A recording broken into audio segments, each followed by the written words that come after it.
तो स्टूडेंट्स, आज जो हम स्टार्ट कर रहे हैं न्यू चैप्टर स्टार्ट कर रहे हैं एटॉमिक स्ट्रक्चर। एटॉमिक स्ट्रक्चर के अंदर आपको पता है जब हम चैप्टर की स्टार्टिंग करते हैं तो डाल्टन्स एटॉमिक थ्योरी का डिस्कशन होता ही होता है। तो वो हम इंट्रोडक्शन टू केमिस्ट्री के अंदर हम कर चुके हैं।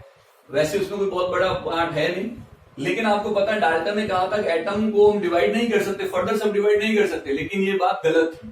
एटम कैन बी फर्दर सब डिवाइडेड, है ना। और उस क्यों डिवाइड कर सकते हैं उसमें, क्योंकि हमें पता है आज के डेट में कि atom consist of electron, proton and neutron. ठीक है, अब इलेक्ट्रॉन, प्रोटॉन एंड न्यूट्रॉन होते हैं। तो आप देखो, तो इसका मतलब हम इसकी डिस्कवरी कैसे हुई, उसकी हिस्ट्री क्या है, किस तरह से बने, तो उसके बारे में हम आज पढ़ेंगे इस चैप्टर में। तो सबसे पहले हम स्टार्ट कर रहे हैं क्या, discovery of electron and cathode ray. ठीक है ना, तो कैथोड रे की डिस्कवरी कैसे हुई, इलेक्ट्रॉन की डिस्कवरी कैसे हुई, उसके बारे में बात करते हैं। तो सबसे पहले हमारे पास बहुत सारे साइंटिस्ट आए थे। गिजलर जो आया था उसने थोड़ा सिग्निफिकेंट वर्क किया था। उसके बाद हमारे पास जो आया था साइंटिस्ट जूलियस प्लकर था। ठीक है ना, जूलियस प्लकर, गिजलर, उससे पहले भी और सारे साइंटिस्ट थे। लेकिन हम जो पढ़ेंगे वो पढ़ेंगे क्रूक्स एक्सपेरिमेंट। इससे थोड़ा सा प्रिसाइजली और ये बातें गई थी, तो हम इसको पढ़ते हैं क्योंकि हमारे हिस्ट्री का कोई मतलब नहीं है हमारे सिलेबस में। ठीक है ना, हमें तो बस ये ध्यान होना चाहिए कि ये हुआ कैसे और किस तरह से किया। तो क्रूक्स ने क्या किया, एक डिस्चार्ज ट्यूब बनाई। डिस्चार्ज ट्यूब का मतलब क्या होता है, डिस्चार्ज ट्यूब क्या होती है, हमारे पास एक ग्लास की एक ट्यूब होती है ना, जैसे ट्यूबलाइट होती है ना, उसी तरह की मान लो, उसका बड़ा पार्ट मान लो, है ना। तो वो एक इस तरह से एक ट्यूब होती है, उस ट्यूब वो ग्लास की बनी होती है। ठीक है ना, थोड़ी थिक वॉल होती है, वॉल उसकी थिक रखते हैं क्योंकि हमें उसके अंदर वैक्यूम क्रिएट करना है।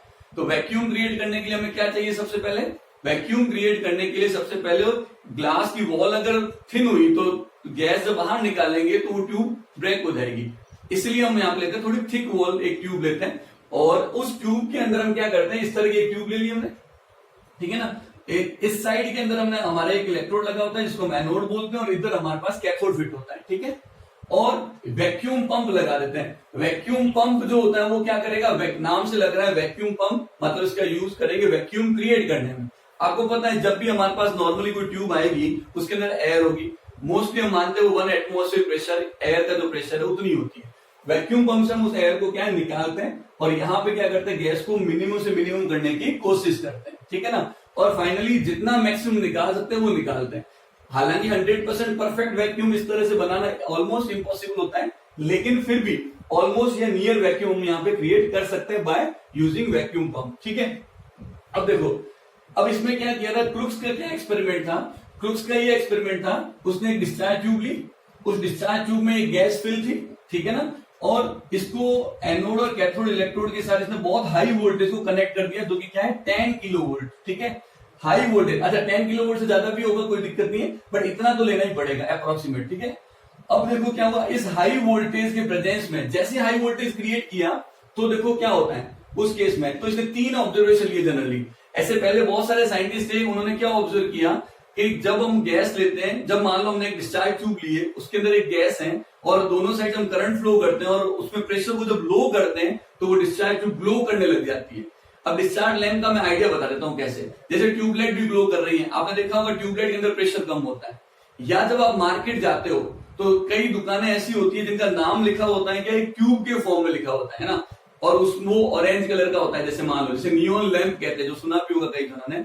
तो वो जो ट्यूब जो होती है या नियॉन ट्यूब जो होती है वो बेसिकली उसमें होता ये है कि लो प्रेशर पे नियॉन गैस फिल होती है, और इधर हमने क्या कि दोनों साइड से हमने इलेक्ट्रिक फील्ड अप्लाई कर दिया, तब जाके वहां पे क्या होगा, गैस का आयोनाइजेशन होता है, और आयोनाइजेशन होकर हमारे पास क्या ऑब्जर्व होता है, कलर ऑब्जर्व होता है। जैसे कि प्लाज्मा स्टेट, याद है मैंने जब प्लाज्मा स्टेट बताया सबसे पहले, उसमें मैंने यही बताया था, उस तरह की स्टेट क्रिएट होती है यहाँ पे। ठीक है, तो सुनो, जब हमने क्या किया, प्रेशर को मैंने 1 atm रखा। जब मैंने प्रेशर ऑफ गैस को 1 एटमॉस्फेयर रखा, इसके अंदर जो गैस भरी हुई थी, तो उसका मेरे पास प्रेशर है 1 atm। तो 1 atm पे हम जनरली ऐसा मानते हैं कि हाँ, 1 atm का मतलब क्या होता है? 1 एटमॉस्फेरिक प्रेशर, 1 एटमॉस्फेरिक प्रेशर का मतलब होता है 760 mm ऑफ Hg। जब मैंने मेजरमेंट्स पढ़ाए थे तब मैंने बताया था कि 1 atm प्रेशर का मतलब 760 mm ऑफ Hg।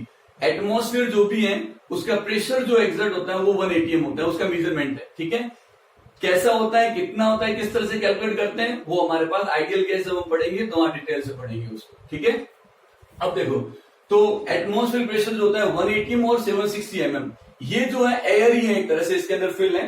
उस केस में देखें तो यहाँ पे कोई भी करंट फ्लो नहीं होता, इनके बीच में, और ना ही कोई ग्लो प्रोड्यूस है। ग्लो का मतलब कोई कलरफुल ग्लो प्रोड्यूस नहीं होता है, ठीक है ना। लेकिन जब हमने प्रेशर को लो किया, देखो बड़ा मिरेकुलस टाइप का इंसिडेंट हुआ। तो जब हमने प्रेशर को थोड़ा लो कर दिया का मतलब हो गया जैसे 180 में तो 0.02 एटमॉस्फेयर है ना, 0.001 एटमॉस्फेयर, इस तरह का हमने थोड़ा प्रेशर को लो कर दिया। कैसे किया लो? वैक्यूम पंप से गैस को बाहर निकाल के। तो यहाँ ऑब्जर्व हो कि करंट फ्लो होना स्टार्ट हो गई, है ना। सर्किट कंप्लीट होगा, करंट फ्लो होगा, तो हमें आइडिया हो जाएगा करंट हो रही है फ्लो। जब करंट फ्लो होना स्टार्ट हुई तो देखा कि इसके अंदर पहले ग्लो प्रोड्यूस नहीं हो रहा था, अब क्या प्रोड्यूस होने लग गया? ग्लो, वो चमकने लग गया। जैसे मान लो नियॉन अगर गैस इसके अंदर फिल हो, अगर नियॉन गैस इसके अंदर फिल हो, तो जैसे हमने प्रेशर को लो किया तो वहां पे इस हाई वोल्टेज के कारण वो जो गैस अंदर फिल है वो ऑरेंज कलर प्रोड्यूस करने लग जाती है, ठीक है ना। तो नियॉन लैंप का कलर जो ऑरेंज होता है वो बेसिकली नियॉन गैस के कारण ही होता है, ठीक है ना। तो नियॉन गैस जो होता है वो क्या करता है? ऑरेंज कलर का ग्लो प्रोड्यूस करती है।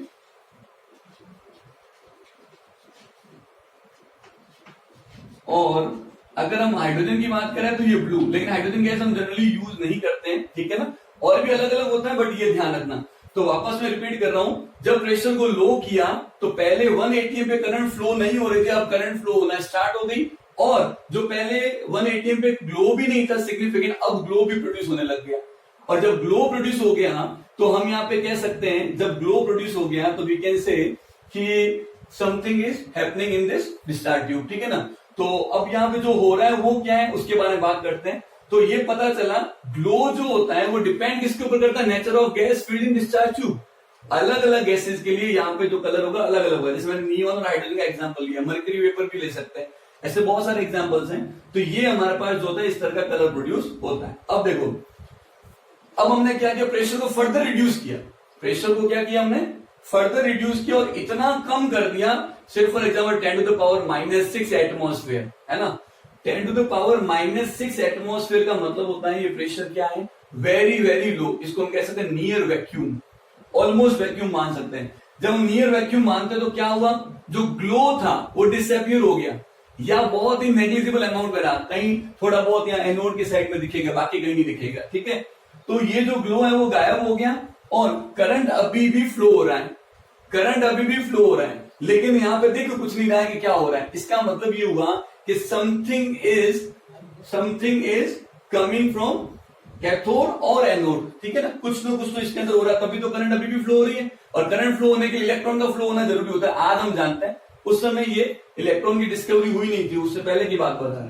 तो हमने कहा कि जब ये नियर वैक्यूम बना तो करंट जो थी वो क्या हो गया? अभी भी फ्लो हो रही है, लेकिन ग्लो जो होता है वो ऑलमोस्ट डिसअपियर हो गया। लेकिन एनोड के बाहर इधर ये जो वॉल है, एनोड के बाहर यहाँ जो वॉल है, ये इस वॉल पे जो प्रोड्यूस हुआ वो कौन सा प्रोड्यूस हुआ कलर? ग्रीन ग्लो प्रोड्यूस हुआ।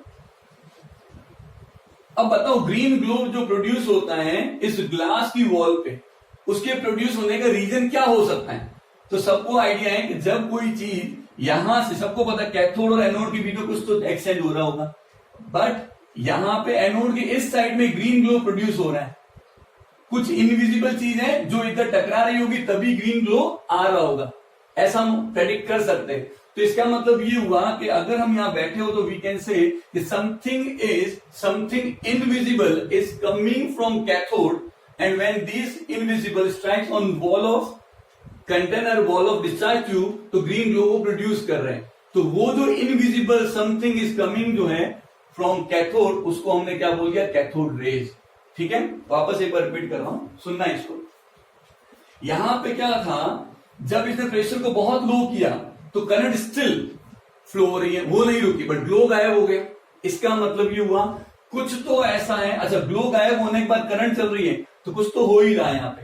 फिर ऑब्जर्व किया कि यहां इसकी जो वॉल है उस वॉल पे भी क्या प्रोड्यूस हो रहा है? ग्रीन ग्लो प्रोड्यूस हो रहा है। इसका मतलब कुछ तो इस वॉल पे टकरा रहा होगा, और जो कुछ टकरा रहा है लेकिन यहां दिख कुछ नहीं रहा है, मतलब ये इनविजिबल कुछ है जो इसके टकराने पर क्या प्रोड्यूस कर रहा है? ग्लो प्रोड्यूस कर रहा है। तो जनरली हम ऐसा मानते हैं रेज नहीं दिखती, तो हमने बोल दिया कि something is coming from cathode, and when this invisible rays strikes on wall of discharge tube, तो वो ग्रीन ग्लो प्रोड्यूस कर रहा है। इसलिए हमने ये जो something invisible coming from cathode है उसको हमने क्या कर दिया?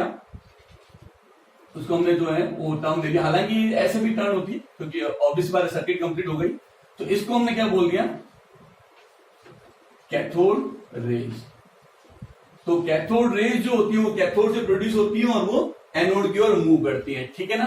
तो ये ध्यान रखना। तो वापस मैं एक बार बता रहा हूं, यहां पे कैथोड और एनोड के बीच में ये सर्किट तो कंप्लीट हो ही रहा है, लेकिन कई बार कुछ चीजें जो सीधी निकल जाती हैं और वॉल से टकराएगी तो ग्रीन ग्लो प्रोड्यूस करती है। और ये जो ग्रीन ग्लो प्रोड्यूस कर रहा है वो क्यों होता है, आज हम जानते हैं these cathode rays are electrons, है ना।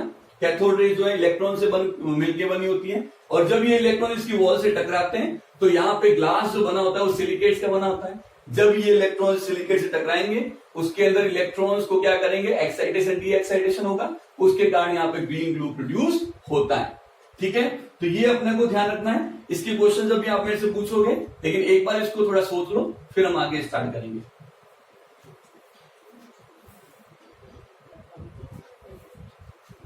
अब देखो इसका मतलब ये हुआ, यहां पे इसने कहा कि something invisible rays are coming from cathode and produce green glow behind anode. आवाज नहीं आ रही डीसी वेव्स के कारण। कैसे?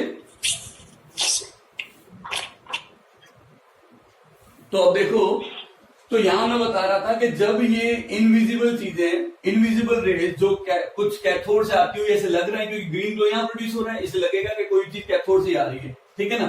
तो इन रेज को इसने क्या बोल दिया था, कैथोड रेज बोल दिया था, ठीक है ना। अब कैथोड रेज जो है इसकी प्रॉपर्टीज जो है वो किसने बताई थी, तो प्रॉपर्टीज बताने में जो सबसे आगे थे वो कौन थे, जे थॉमसन एंड उसके और अदर साइंटिस्ट, बहुत सारे साइंटिस्ट ने मिलकर दिया था। और इसमें सबसे इंपोर्टेंट जो था वो कौन था, जे थॉमसन। तो अब अगली हेडिंग आप लिखोगे प्रॉपर्टीज ऑफ कैथोड रेज।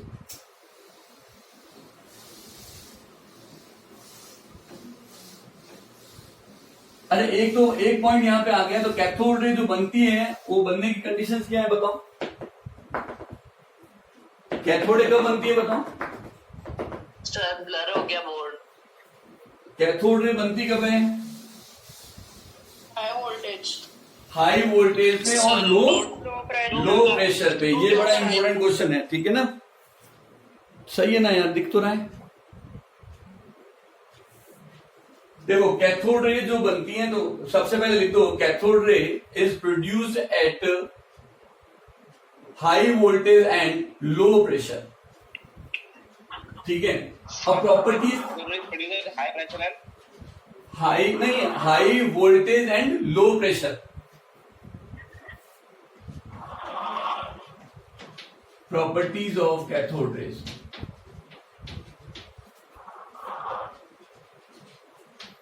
तो सबसे पहले तो ये हुआ, तो प्रॉपर्टीज ऑफ कैथोड रे में सबसे पहले ये क्वेश्चन था कि ये रेज जो होती है ट्रेवल कैसे करती है, ठीक है ना। तो ट्रेवल कैसे करती है उसका पता लगाने के लिए क्या किया, सबसे पहले तो यहां पे हमने क्या किया, सभी अपना ऑडियो एक बार म्यूट भी करें क्योंकि बीच बीच में साउंड भी आ रहा है, ठीक है। मैं पूरा डायग्राम नहीं बना रहा हूं, केवल समझाने के लिए बता रहा हूं। मान लो मेरे पास यहाँ कैथोड रे ओरिजिनेट हो रही है, ठीक है ना, और यहां पे मैंने क्या कर दिया, एक ऑब्जेक्ट प्लेस कर दिया, एक ऑब्जेक्ट प्लेस कर दिया, और यहां पे मैंने एक फ्लोरेसेंट स्क्रीन ले ली। देखो यहां पे जो फ्लोरेसेंट स्क्रीन का मैं मीनिंग बता देता हूं, ठीक है ना। ये मान लेते हैं हम जेडएनएस स्क्रीन ले लेते हैं।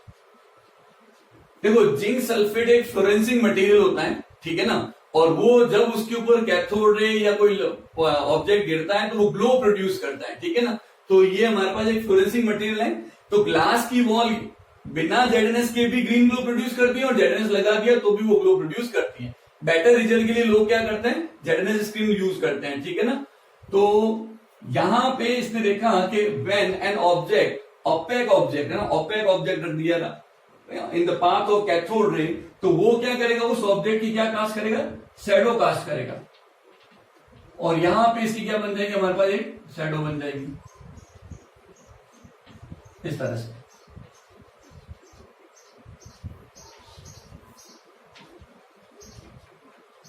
Shadow of object. अब अगर ऑब्जेक्ट की शैडो बन रही है, इससे क्या कंक्लूजन निकलता बताओ, इसका मतलब ये जो रेज है ये कैसे ट्रेवल कर रही है, किसी की शैडो तभी बन सकती है जब रेज कैसे ट्रेवल करे, एकदम सीधी ट्रेवल करे, स्ट्रेट लाइन में ट्रेवल करे। तो इससे कंक्लूजन क्या निकला, these raise travels in straight path, ठीक है ना। तो ये स्ट्रेट पाथ पे ट्रेवल करती हैं और इसलिए ये इनकी क्या कास्ट कर रहा है, शैडो कास्ट करता है। ठीक है ना, ये बात समझ में आ गई सभी को? Yes, sir. ठीक है, तो सेकेंड पॉइंट लेते हैं हम यहाँ पे। देखो यहाँ पे क्या था, ब्रिटिशर्स और इन अदर साइंटिस्ट में डिबेट बहुत ज्यादा चल रही थी कि भाई ये जो रेज हैं ये किस नेचर के, ये वेव नेचर है या पार्टिकल नेचर है। देखो दो बात होती है, एक वेव होती है और एक पार्टिकल होती है। वेव क्या होती है, वेव होती है जो एक तरह से मोमेंटम ट्रांसफर नहीं करती। वेव नेचर जो होता है ना, किसी के ऊपर आपने गिरा दिया तो उसको कुछ फील नहीं होता, लेकिन पार्टिकल अगर किसी से स्ट्राइक करेगा तो मोमेंटम ट्रांसफर करता है, उसको फील होगा। जैसे आपके और पत्थर फेंका जाता है तो आपको लगेगी, ठीक है ना, लेकिन वेव जनरली उस तरह का इंपैक्ट नहीं डालते। और बहुत सारे डिफरेंसेस होता है, one of the difference is this. तो जब मैं यहाँ पे बोल रहा हूं कि यहाँ पे ये जो रेज हैं ये वेव नेचर है या पार्टिकल नेचर है, उसका पता लगाने के लिए इसके पाथ पे मैंने एक क्या कर दिया, एक लाइट वेट का पैडल व्हील प्लेस कर दिया। एक इस तरह का व्हील बना दिया मैंने, ठीक है ना, ये एक व्हील बना दिया। व्हील क्या, एक तरह से पैडल बना दिया यहाँ पे। अब ये जो है माइका का बना था। माइका जो होता है वो बेसिकली बहुत ही लाइट वेट का मटेरियल होता है, ठीक है। जब ये आवाज धीरे आ रही है, ये जो पैडल व्हील जो बनाया है मैंने, ठीक है ना, ये एक लाइट वेट का पैडल व्हील है। लाइट वेट का जो पैडल व्हील होता है यहाँ पे माइका का बना होता है। माइका एक लाइट वेट मटेरियल होता है। तो जब ये कैथोड रे इससे स्ट्राइक करेगी, सुनना, इससे स्ट्राइक करेगी तो ये यहाँ पे घूमना स्टार्ट हो गया, मतलब this pedal wheel start rotating. बताओ कौन से नेचर को प्रूव करेगा, वेव या पार्टिकल? बिल्कुल, बिल्कुल। तो इससे पता चल गया कि कैथोड रे जो होता है वो पार्टिकल नेचर का होता है। तो देखो दो क्वेश्चन का जवाब आ गया। पहले ये जो रे है ट्रेवल कैसे करती है, तो ट्रेवल करती है स्ट्रेट लाइन में। अब ये बनी हुई किससे है, वेव नेचर की है या पार्टिकल नेचर की है? तो कौन से नेचर की है, पार्टिकल नेचर की। अब तीसरा क्वेश्चन आता है, अगर पार्टिकल है तो पार्टिकल पे चार्ज कौन सा है? तो पार्टिकल पे चार्ज बताने के लिए इन्होंने क्या किया, पार्टिकल पे चार्ज बताने के लिए क्या किया, इस कैथोड रे के पाथ पे, ध्यान रखना मैंने केवल सिंबॉलिकली इसको रिप्रेजेंट किया, ध्यान रखना ना, ये जो डायग्राम जो बना रखे हैं वो केवल कंसेप्ट को समझाने के लिए बना है, ठीक है ना। तो यहां पे ये कैथोड रे है, ये माइनस है, इसके पाथ पे मैंने क्या लगा दिया, इलेक्ट्रिक फील्ड अप्लाई कर दिया। अच्छा, इलेक्ट्रिक फील्ड अप्लाई कर दिया तो यहां पे है माइनस और इधर क्या है, प्लस। अब आप बताओ, जो कैथोड रे यहां से निकल रही है, ठीक है ना, अगर कैथोड रे पे पॉजिटिव चार्ज हुआ तो बताओ किसकी ओर मुड़ेगा, ये माइनस की ओर। और अगर ये खुद नेगेटिव चार्ज हुआ तो पॉजिटिव की ओर मुड़ जाएगा। तो जब मैंने इसके पाथ में इलेक्ट्रिक फील्ड अप्लाई किया तो ये किसकी ओर मुड़ गई, पॉजिटिव या एनोड की टूवर्ड्स ये मुड़ गई है, ठीक है ना। इस तरह से ये इसकी ओर अट्रैक्ट हो गई। इसका मतलब इन पार्टिकल पे जो चार्ज है वो क्या चार्ज है, बोलो, इन जो कैथोड रे पार्टिकल पे चार्ज कौन सा है, नेगेटिव चार्ज। और इन नेगेटिव चार्ज पार्टिकल्स को सबसे पहले जे थॉमसन ने क्या बताया था, नेगाट्रॉन, ठीक है ना। नेगाट्रॉन वर्ड कहां से आया, negatively charge particle, negatron by J Thomson. तो जे थॉमसन ने इन नेगेटिवली चार्ज पार्टिकल को नेगाट्रॉन बोला, जिसको बाद में क्या किया, यहां पे स्टोनी ने, जो स्टोनी है उसने क्या किया, इसको इलेक्ट्रॉन टर्म दिया। इलेक्ट्रॉन जो बताया कि वो जेएस स्टोनी ने इसको बताया कि ये इलेक्ट्रॉन है। तो सबसे इसलिए कहते हैं कि इलेक्ट्रॉन को डिस्कवर किसने किया, जे थॉमसन ने किया, ठीक है ना। इलेक्ट्रॉन के बारे में हम बात करते हैं तो जे थॉमसन ने बताया, लेकिन इलेक्ट्रॉन वर्ड जे थॉमसन ने नहीं दिया था, वो जेएस स्टोनी ने दिया था। तो ये थोड़ा ध्यान रखते हैं, ये हिस्ट्री की बात है। अब तीन बात हो गई हमारे पास, कैसे ट्रेवल करती हैं, स्ट्रेट लाइन। दूसरा है पार्टिकल नेचर। तीसरा है इस पार्टिकल पे नेगेटिव चार्ज होता है, ठीक है। फिर देखो, अगर हमने फोर्थ पॉइंट लिया, अगर इसके पाथ में मैंने मैग्नेटिक फील्ड प्लेस कर दिया तो बताओ क्या होगा, बताओ, in magnetic field,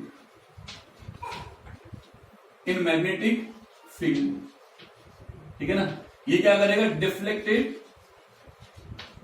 from there path, ठीक है ना, डिफ्लेक्टेड इन मैग्नेटिक फील्ड।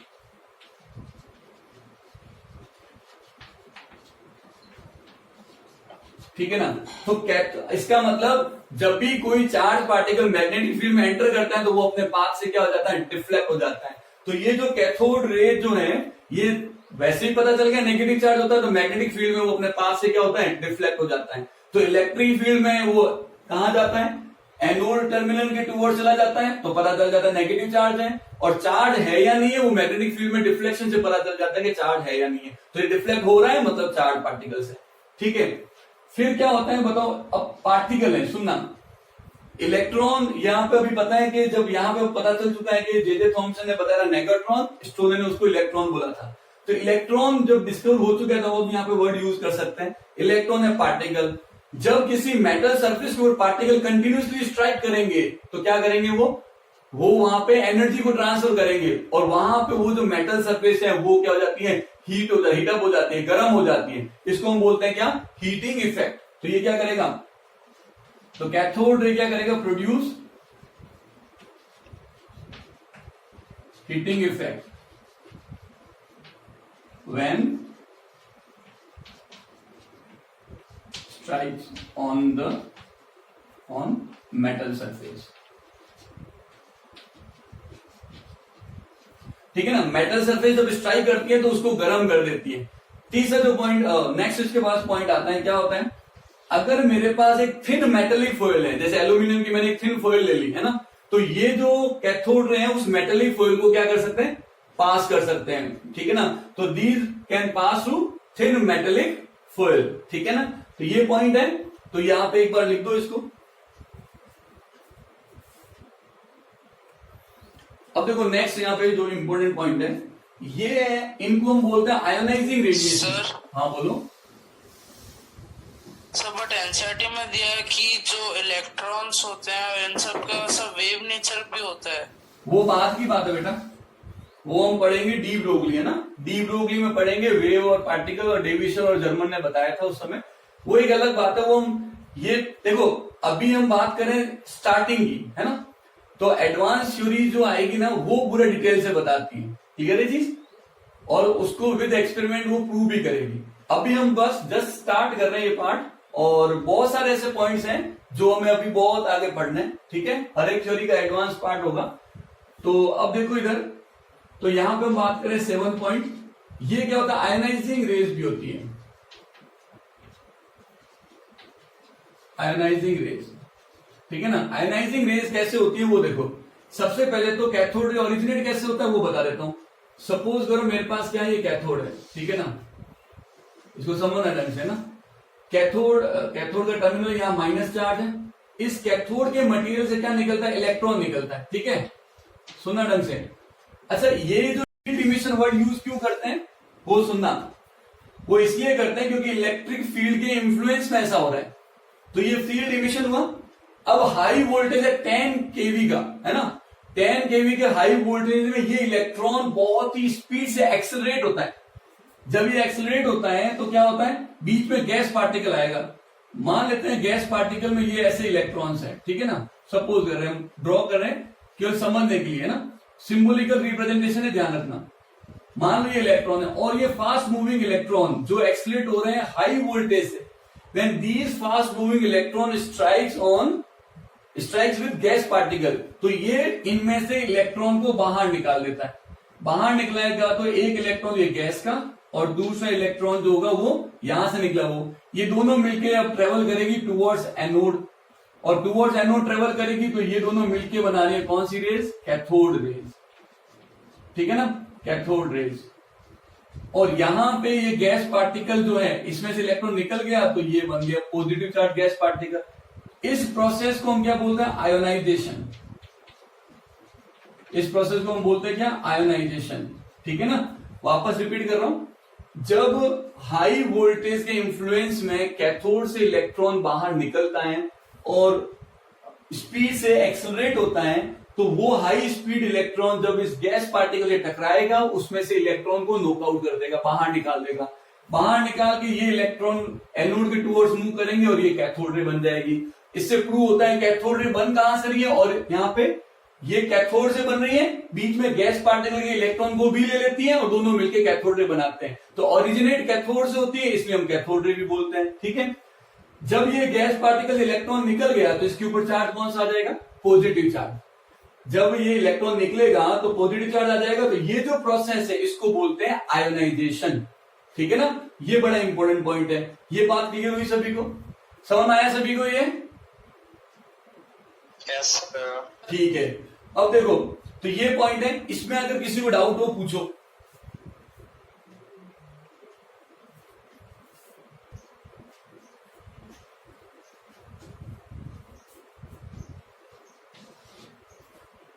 तो 8 पॉइंट फिर क्या होगा? Cathode rays when strikes on heavy metal surface then these rays can produce X rays. तो ये एक्स रेज भी प्रोड्यूस कर सकती है जब ये किससे स्ट्राइक करेगी? हैवी मेटल सरफेस से। ये हमेशा ध्यान रखना, ठीक है। तो ये इसके बारे में हम नेक्स्ट क्लास में इसको डिटेल से डिस्कस करेंगे, ठीक है।